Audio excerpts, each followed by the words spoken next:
En el libro de Colosenses, capítulo 3, versos 13 y 14, dice, soportándoos unos a otros y perdonándoos unos a otros, si alguno tuviere queja contra otro, de la manera que Cristo os perdonó, así también hacedlo vosotros.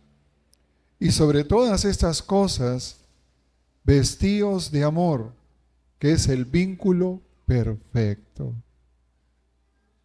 En esta carta el apóstol Pablo nos señala y nos muestra cuál era la actitud, la forma en la cual debíamos de relacionarnos como iglesia, como hermanos en Cristo.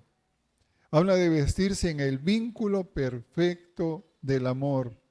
La Escritura también habla que el perfecto amor, el verdadero amor, va a cubrir multitud de faltas, de pecados.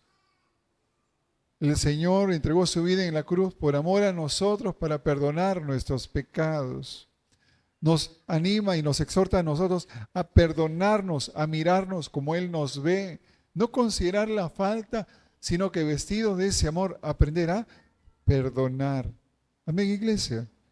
Así que yo quiero orar en esta mañana y pedirle a Dios que nos revele en verdad, si alguno aún no le ha sido revelado, este perfecto amor, este vínculo perfecto en el cual como iglesia tenemos que permanecer unidos. Recuerde que la oración de Jesús al Padre era, Padre, te ruego que sean uno, como tú y yo somos uno. Amén. Cierre sus ojos por un momento y oremos. Amado Padre, en el nombre de Jesús, que la palabra que hoy tú has traído a nuestro corazón sea la necesaria para la edificación nuestra, que seamos fortalecidos en el Espíritu, que alcancemos entendimiento pleno de tu voluntad y que tu voluntad se cumpla en su totalidad en nuestra vida. Perdona toda falta, perdona toda transgresión a tus mandamientos, así como nosotros estamos dispuestos siempre a perdonar a aquellos que nos puedan ofender. En tus manos nos encontramos seguros. Señor, te lo pedimos en el nombre de Jesús.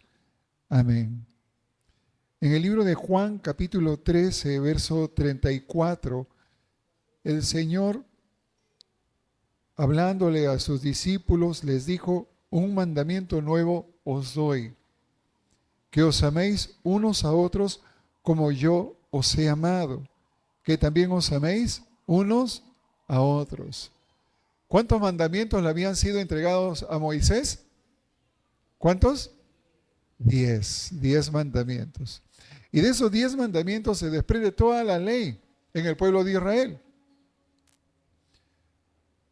Pero el Señor añade este nuevo mandamiento. ¿Por qué era necesario?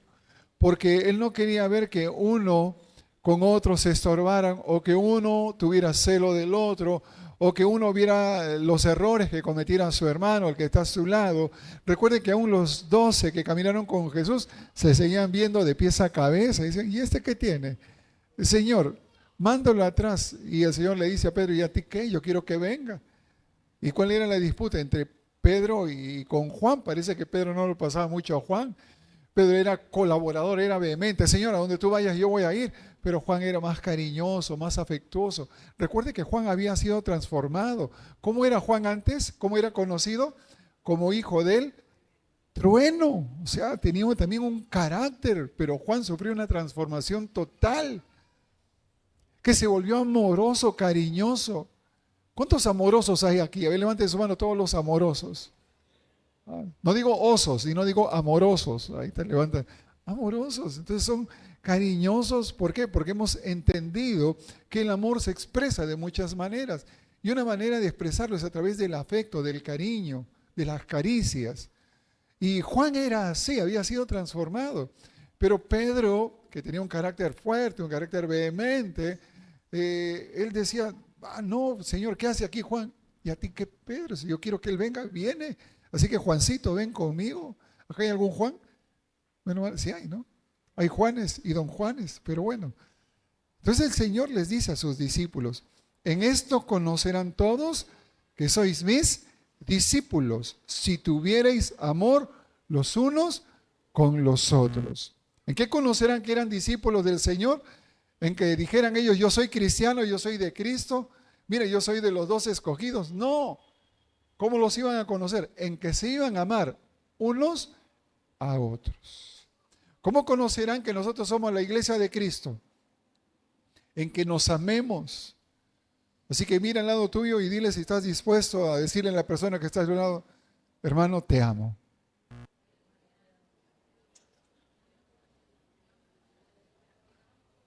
Estoy dispuesto a perdonarte. Dígaselo, dígaselo.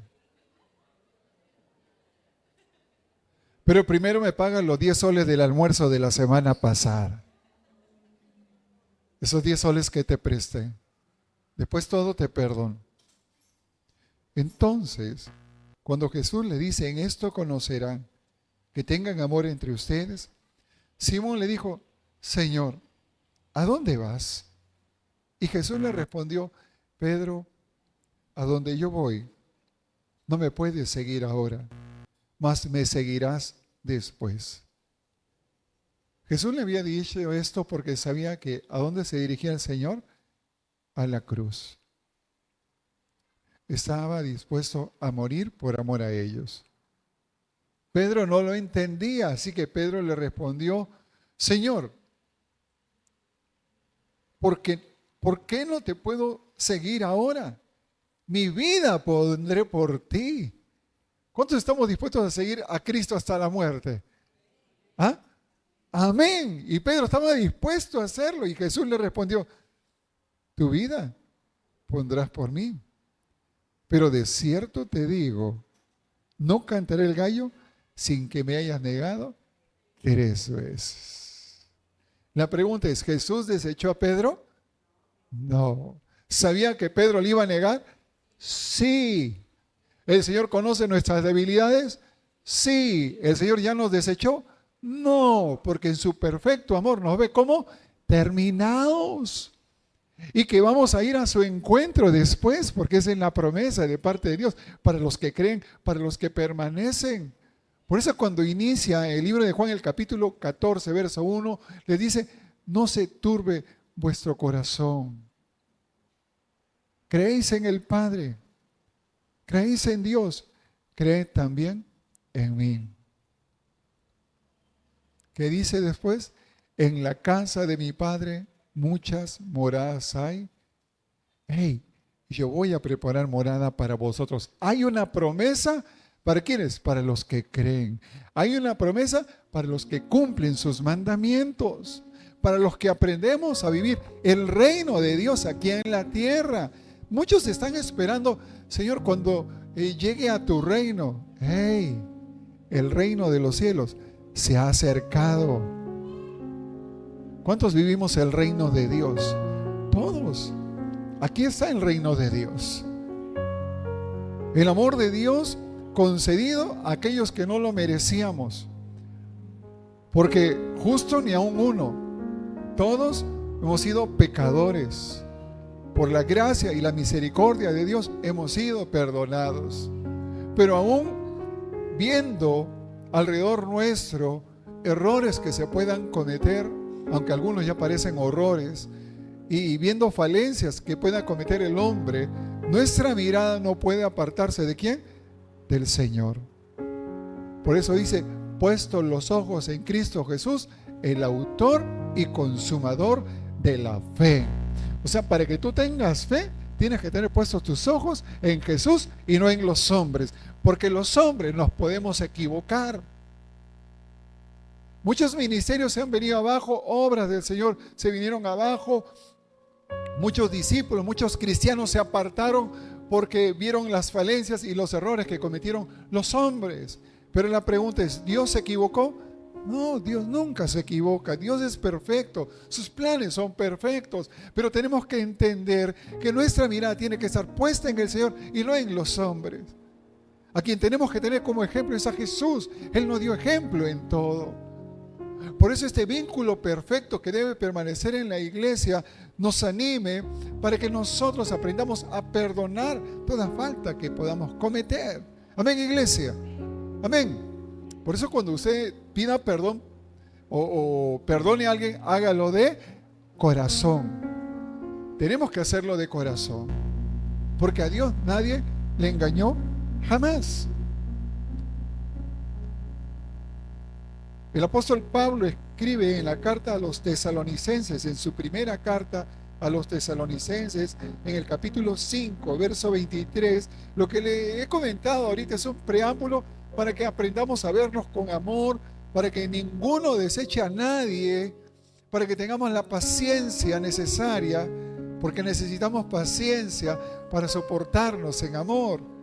Los impacientes dicen, ay, ya no lo aguanto, hermano, se lo mando para su casa de bendición. Aquí ya no. Oye, me voy pastor, ¿puedo ir a otra casa? No, si el Señor te puso ahí es por algo. ¿Qué pastor? Este hermano no sé si es bendición o prueba, no lo sé. El Señor está tratando conmigo, pero qué duro es, Señor, servir. No, tenemos que aprender a revestirnos del amor. Quiere decir que ¿qué nos está faltando? Amor. Cuando usted tenga esos sentimientos y esos pensamientos apartados de Dios, usted tiene que revestirse de amor. Amén. Nuestra casa teníamos muchos hermanos, estaba llenecita la casa y yo los amaba a todos, pero llegó el tiempo en que tenían que seguir creciendo. Pastor, no nos eche de su casa. No es que los echo, sino que ya crecieron. Ya crecieron. Y de eso se trata la obra en el Señor. Que los hijos crezcan y también en su tiempo den fruto. De eso se trata. Y en 1 Tesalonicenses capítulo 5 verso 23, la palabra de Dios dice: y el mismo Dios de paz os santifique por completo. ¿Quién nos va a santificar por completo? Dios. Dios. Y todo vuestro ser, espíritu, alma y cuerpo, sea guardado irreprensible para la venida de nuestro Señor Jesucristo. ¿Cuántos decimos amén? Dios nos va a santificar. Dios, no los hombres. Yo soy incapaz de a ustedes santificarlo. Yo no lo puedo santificar. ¿Quién lo va a santificar? Es Dios. Es su palabra. Es Dios mismo obrando a través de su palabra. Es Dios obrando a través de su Espíritu Santo, que le enseña, le exhorta, le redarguye, lo prepara, lo corrige. En la obra redentora de Jesús, en la cual hemos recibido perdón de pecados. Es Dios santificando a sus hijos. Pero dice que nos está preparando por completo, espíritu, alma y cuerpo. Dice que sea guardado irreprensible, que no haya nada de lo cual nos podamos avergonzar. Hermano, no solamente que nosotros vamos a dar cuenta de lo que se ve externamente, porque Dios conoce nuestro corazón. Dios sabe lo que hacemos en lo secreto, qué vemos, qué hacemos. Dios lo conoce todo. Porque si usted quiere ver cómo está su cuerpo, ¿qué necesita hacer? Mirarse al espejo. Usted se mira al espejo y ve y cómo está su cuerpo. Pero si usted quiere ver cómo está su alma y su espíritu, ¿qué tiene que hacer? Meterse en la palabra de Dios y darnos cuenta si estamos cumpliendo o no sus mandamientos. El pueblo decía: dura es esta palabra, ¿quién la puede recibir? Más cortante que toda espada de dos filos, que penetra hasta partir el alma del espíritu. Es a la luz de la palabra que nos damos cuenta cómo estamos espiritualmente. ¿Estamos actuando conforme a la voluntad de Dios o estamos haciendo lo que queremos? Y en el libro de Mateo, el apóstol, en el libro de Mateo, Jesús, hablándoles por parábolas a los discípulos, les había hablado de la semilla que cae en buena tierra. Habla de los 4 tipos de tierra, y que solamente en una iba a dar fruto, un tipo de tierra. Imagínense, de 4, uno iba a dar fruto, uno iba a crecer sano, fuerte. Pero en la siguiente parábola, que es la del trigo y la cizaña, le refiere esto. Vamos a leerlo todo, el pasaje está en Mateo 13 del 24 al 30, porque es necesario que entendamos que como iglesia, escúchelo, dice, muchos son los llamados, mas pocos los escogidos.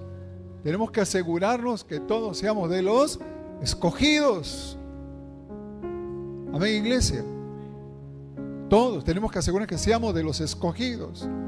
Y al referirle la parábola del trigo y la cizaña, le dice, el reino de los cielos es semejante a un hombre que sembró buena semilla en su campo. Pero mientras dormían los hombres, vino su enemigo y sembró cizaña entre el trigo y se fue. Y cuando salió la hierba y dio fruto, entonces apareció también la cizaña. Vinieron entonces los siervos del padre de familia y le dijeron, Señor, ¿no sembraste buena semilla en tu campo? ¿De dónde pues tienes cizaña? Él les dijo, un enemigo ha hecho esto. Y los siervos le dijeron, ¿quieres pues que vayamos y la arranquemos? Él les dijo, no sea que al arrancar la cizaña, arranquéis también con ella el trigo. Dejad crecer juntamente lo uno y lo otro hasta la siega. Y al tiempo de la siega yo diré a los segadores, recoged primero la cizaña y atadla en manojos para quemarla, pero recoged el trigo en mi granero. ¿Qué creció juntamente con el trigo? La cizaña. ¿Alguien conoce, sabe cómo es la cizaña? A veces pensamos, ¿no? O cuando de manera coloquial hacemos referencia a alguien que viene y comienza a murmurar, ¿no? Oye, mira, ya llegó a plantar cizaña. Ya vino a destilar veneno. Hablar mal. Cuídese de aquellas personas que hablan mal de otros. Yo conozco mucha gente que se hizo enemistades sin haber hecho nada malo, solamente por dejarse guiar. ¿Por qué? Por lo que hablaban otros, por la murmuración, por el chisme, por la difamación. A veces tenemos mal concepto de personas por lo que nos dijeron y no por que la persona verdaderamente haya hecho algo malo, sino simplemente por lo que nos dijeron. Y la Escritura nos dice, toma lo bueno y desecha lo malo. Jesús sabía cómo estaban sus discípulos cuando llegaron a Él, conocía sus corazones, sabía qué hacían, con quién andaban, qué hablaban. Yo imagino a Pedro en la barca, ¿no? Con los que trabajaban para él, porque Pedro tenía sus embarcaciones. No le decía, por favorcito, echa en la red, vamos a sacar pescaditos, ¿no? Me imagino, oye tú, tira acá, vamos, y gritando y vociferando y diciendo, oye, y de repente hasta comentando, oye, este de acá no me sirve, es inútil, se demora mucho, es lento y todo. Y comenzando a hablar quizás de manera inapropiada. Y tal vez hay personas que se dirigen así en las iglesias, aún hablando inapropiadamente acerca de otros hermanos. Esto ocurre en las iglesias, no podemos negarlo, no podemos taparnos los ojos, taparnos los oídos, ocurre. Pero de esas cosas debemos de cuidarnos. Eso habla la cizaña envenena. Y si uno puede ver en los campos, quizás uno de los paisajes más hermosos es ver cómo está el trigo sembrado en el campo.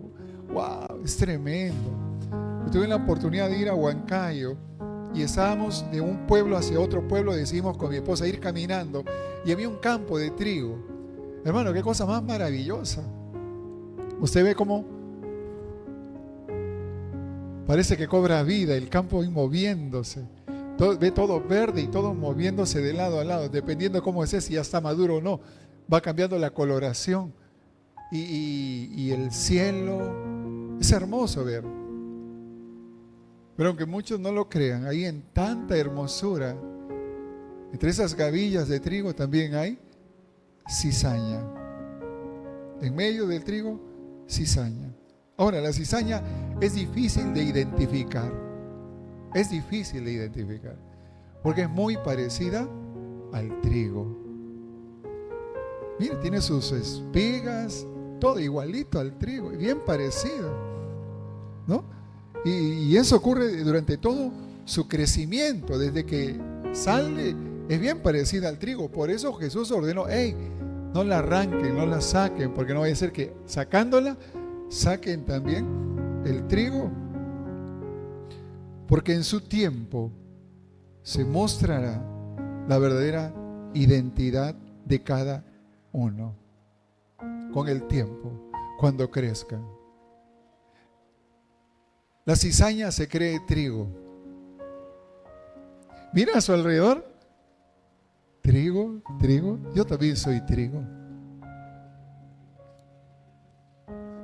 En la iglesia todos venimos con el deseo de cantar. ¿Cuánto le gusta cantarle al Señor? ¿Cuánto le gusta el deseo de adorar a Dios? Levantar nuestras voces. Yo llegaba y decía, ¿cómo no me sueltan esa? Grande es el Señor, maravillosos sus prodigios, ¿no? Y cantaba, y ese era el deseo ardiente de mi corazón. El trigo canta y adora, la cizaña también canta y adora. Pero en su tiempo será revelada la identidad de cada uno. En su tiempo se mostrará verdaderamente qué es lo que llevan por dentro. Y una particularidad de que cuando crecen es que el trigo lleva fruto y su grano, y lleva tanto grano, y eso pesa. ¿Y usted ve cómo son las espigas del trigo? Son delgaditas y largas. Y cuando crece, se llena de grano, de fruto. ¿Y qué hace el trigo?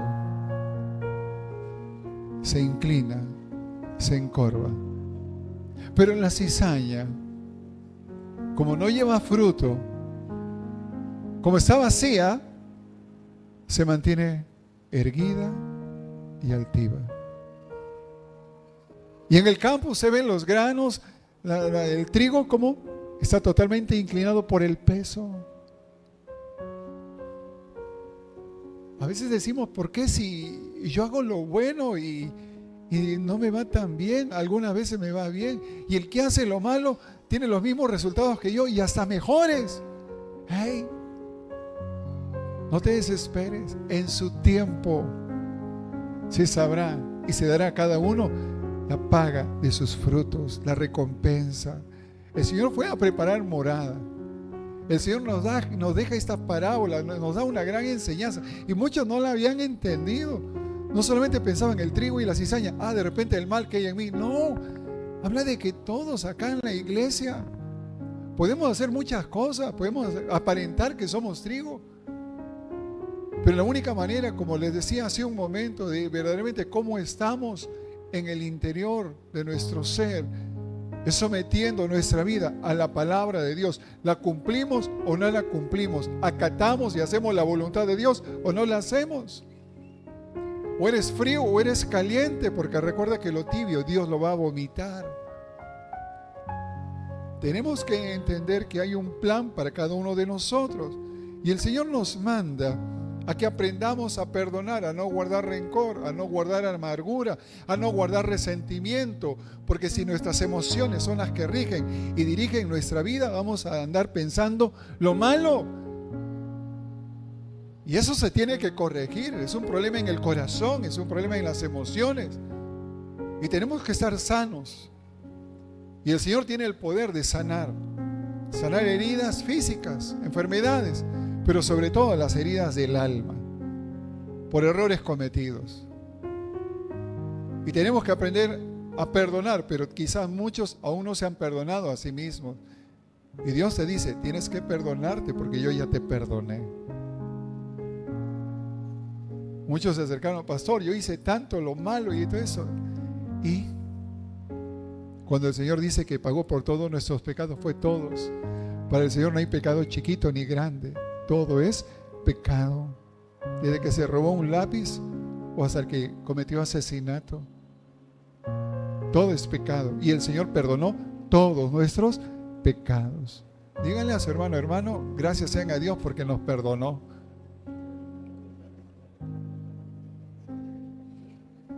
Y allí es cuando surgen las diferencias, cuando está maduro y lleno del fruto. ¿Cómo dice? El trigo, ¿qué hace? Se inclina y se curva. Pero la cizaña no se inclina, no acepta la disciplina, no reconoce sus errores, piensa que está bien, piensa, como le digo, piensa que es trigo. Es aquellos que no se sujetan, les cuesta sujetarse. Son aquellos que no toman la palabra, porque cuando escuchan la palabra, eso es para otros, esa no es para mí.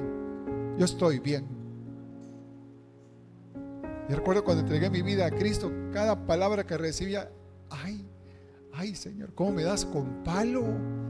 Pero cuánto la necesito para entender que aún no estoy acabado, que estoy en el proceso de perfeccionamiento.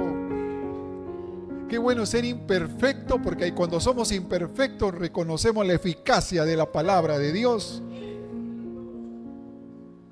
Ahí es cuando sabemos que la palabra es buena, por más dura que parezca, pero es buena. ¿A cuántos de los que estamos aquí, nuestros padres nos han dado duro? Y cuando nos daban duro sabíamos que eran buenos con nosotros, porque si no, ¿dónde estaríamos?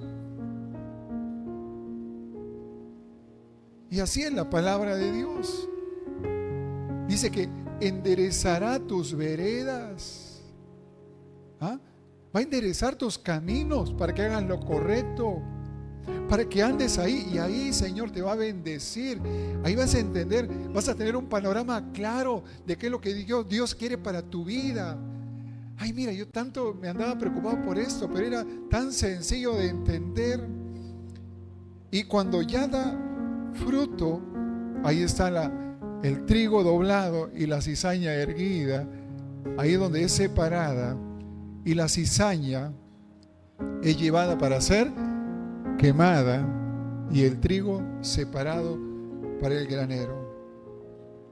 Así que los que no se inclinan, los que no se curvan, es porque aún hay orgullo.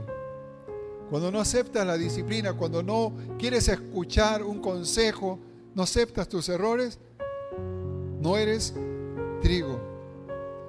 Porque puedes aparentar, pero nosotros no necesitamos aparentar, sino que tenemos que aprender a vivir santa y piadosamente. Porque esto es lo que manda el Señor de sus hijos.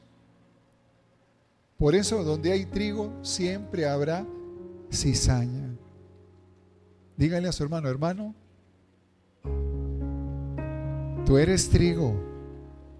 Dígale, tú eres trigo. No le diga, tú eres cizaña, no. Tú eres trigo. Ahora, ¿cómo se hace para sacar el fruto del trigo? ¿Cuántos han escuchado la palabra trillar? Se sacude, se aplasta, se chanca para que se pueda ver el fruto. Eso nos habla que es en medio de las pruebas, en medio de las circunstancias adversas, es cuando vemos verdaderamente lo que hay en nuestro interior, qué es lo que hay adentro. Si hay pensamientos de bien y no de mal, si estamos dispuestos a no vender nuestra integridad, a reconocer que es Dios quien bendice y no es de los hombres, pero nuestra bendición viene de Dios, que esperamos alcanzar las promesas, porque nos estamos haciendo tesoros en el cielo. Hace un momento conversaba y le decía, no es rico el que más tiene, sino que es rico el que menos necesita. ¿Cuántos son ricos en amor aquí? Ah, sí, porque dijeron que eran amorosos. ¿Ah? ¿Cuántos sabemos que alrededor nuestro hay personas que nos aman? ¿Cuántos llegan a su hogar y sienten amor? Usted es rico y no se ha dado cuenta. ¿Por qué? Porque a veces ponemos nuestra mirada en las cosas materiales. ¿Cuánto disfrutan una buena hogaza de pan? ¿A cuánto les gusta aquí el pan? A ver. ¿A cuánto les gusta la pizza? Ella va subiendo de nivel, ya están en otro level ya, ¿no? Y así puedo mencionar. Durante la época de la cuarentena aprendí a hacer pan. Y quienes pagaron el precio fueron mis hijos, porque a veces parecían artículos de defensa personal. Digo, creo que con una de esas David mató a Goliat. Así me salieron al comienzo, pero ahí ellos, por amor, papá, pero está rico. Claro, como soy odontólogo, le daban duro al pan nada más ellos. Y por amor me decían las cosas, pero en el proceso, y seguía intentando, y seguía haciendo, hasta que en un momento llegué a hacer una hogaza de pan, que me dijeron, papá, está muy rico, muy rico. Y yo creo que en el proceso que nos metemos cuando estamos en las manos de Dios, vamos a ir siendo perfeccionados y vamos a llegar a alcanzar el modelo, el molde exacto al cual Dios ha planeado que lleguemos. El apóstol Pablo decía, no es que pretenda yo haberlo ya alcanzado, pero una cosa hago, prosigo a la meta, al supremo llamamiento. Hermanos, el camino es largo, el camino va a ser difícil, no va a ser fácil, porque aún para que se pueda ver lo que hay en tu interior, vas a ser probado. Y recuerda esto, lo que va a ser probado es tu fe, para que permanezcas, para que creas, para que no apartes tu mirada del Señor. Amén, hermano. Amén, iglesia. No apartes tu mirada del Señor. El tiempo es quien revela quién es quién. Miren lo que le decía el apóstol Pablo en Filipenses capítulo 3, verso 13 al 21. Lo dice así: hermanos, yo mismo no pretendo haberlo ya alcanzado, pero una cosa hago. ¿Qué dice? Lo primero, olvidando ciertamente lo que queda atrás. ¿Qué es lo que tienes que hacer primero? Olvidar. ¿Qué tienes que olvidar? Tu vieja vida. ¿Qué tienes que olvidar? Toda falta cometida. ¿Qué tienes que olvidar? Incluso los que te ofendieron. Porque tienes que perdonar ¿a quién? A tus enemigos, no a tus amigos. Tienes que perdonar a aquellos que procuraron hacerte mal. Eso es lo que tienes que olvidar.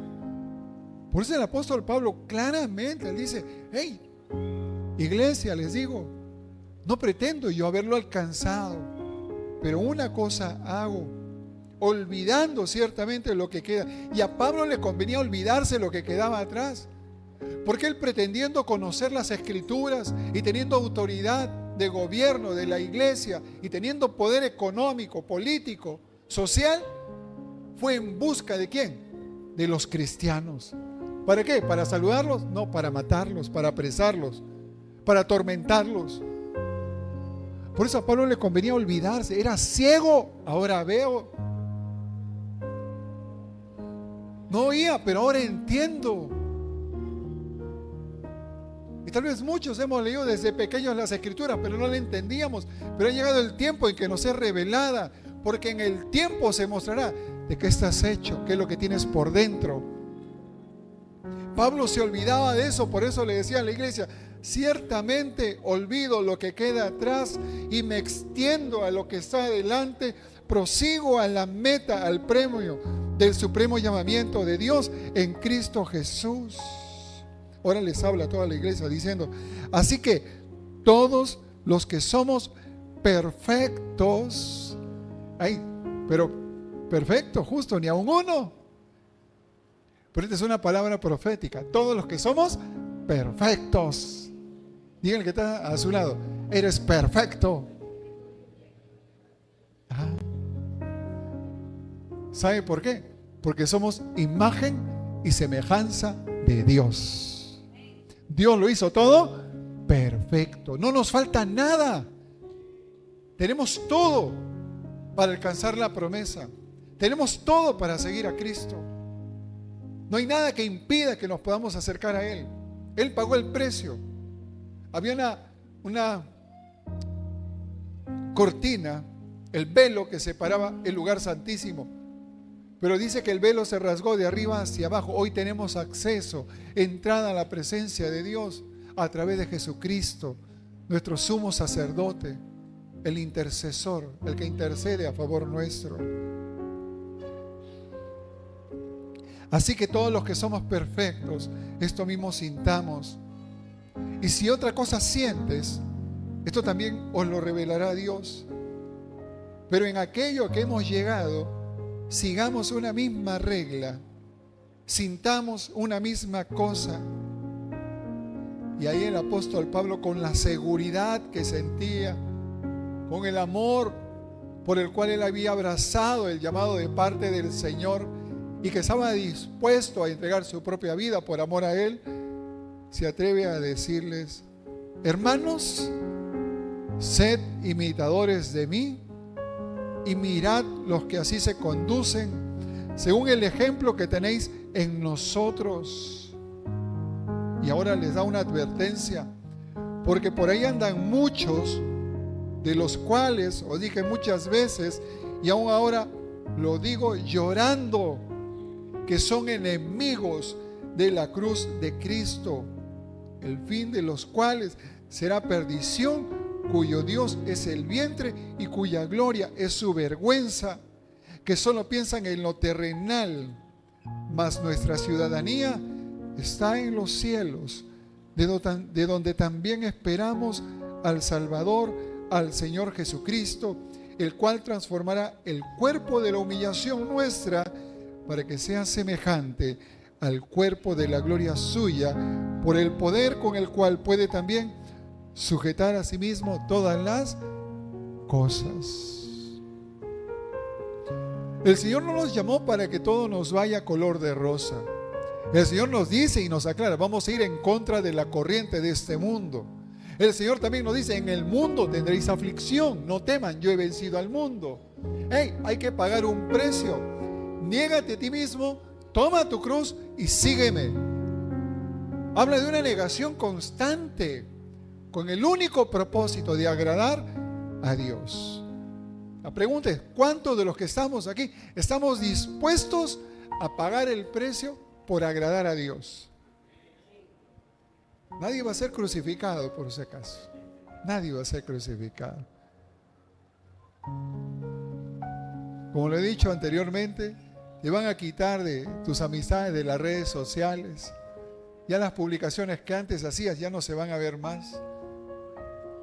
Vas a hablar de las bendiciones de Dios, de lo que Dios está haciendo contigo, con tu familia, cómo se muestra el poder de Dios a favor tuyo cada día, cómo va transformando tu vida, cómo vas entendiendo su palabra, cómo sabes qué es lo que verdaderamente te conviene y hacia dónde tienes que ir, qué tienes que buscar. Si alguno necesita sabiduría, pídanle a Dios, que le va a dar conforme a su necesidad. ¿Y cuántos aquí necesitamos sabiduría? Yo. Nadie se haga sabio en su propia opinión. Si aún tú te crees entendido, tienes que aprender a ser como el trigo, que los frutos se muestren a través de una vida humillada delante de Él. Recuerda que Dios resiste al altivo, mas al humilde lo recibe. Lo mete en su granero, porque el destino de la cizaña es ser quemada. Así que si entendemos esta parábola de Jesús, vamos a entender que aún podemos ser muchos, pero como dice la Escritura, más pocos son los escogidos. ¿Cuántos pueden decir: Señor, yo quiero ser trigo? Yo quiero que el día de la siega pueda verse en los frutos. Y la única manera, hermanos, es mantenernos en integridad, en santidad.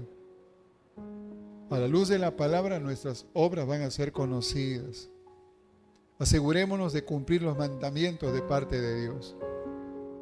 Y como decía el apóstol Pablo, esto mismo sintamos todos, hasta llegar a la unidad de la fe que es en Cristo Jesús. A lo largo de los años, una oportunidad, siendo partícipe de toda una generación de siervos de Dios, hijos de Dios, ministros de Dios, futuros ministros de Dios, un potencial tremendo en las manos de Dios, palabra, revelación, conocimiento. Yo me sentía pequeño al lado de toda esa generación, ni me imaginaba algún día ser ministro del Señor, pastorear, no me lo imaginaba. Veía a otros hermanos mayores en la fe de mi generación, pero con conocimiento, con revelación, y lo veía, wow, tanta, ay Señor, me siento pequeñito. De repente alguno de ellos va a ser después mi pastor. Pero según en la parábola que contó Jesús a los discípulos, que el enemigo vino en la noche y sembró también cizaña. El enemigo está interesado que lo que Dios ha hecho en tu vida no crezca, se apague. Lo va a asfixiar, lo va a envenenar y va a quitar todos los pensamientos de bien que el Señor tiene sobre tu vida. Va a hacer que pienses lo malo, que estás perdiendo el tiempo, como muchos. No, ya no soy para la iglesia. Viene la prueba y desechan la fe. No, desde que estoy en la iglesia ahora me vienen pruebas, cosas peores. Pero ¿quién te dijo que se te iban a facilitar las cosas? ¿Quién te dijo que el día que vengas a la iglesia te vas a ganar la tinca? ¿Alguien dijo eso? Yo nunca lo he dicho.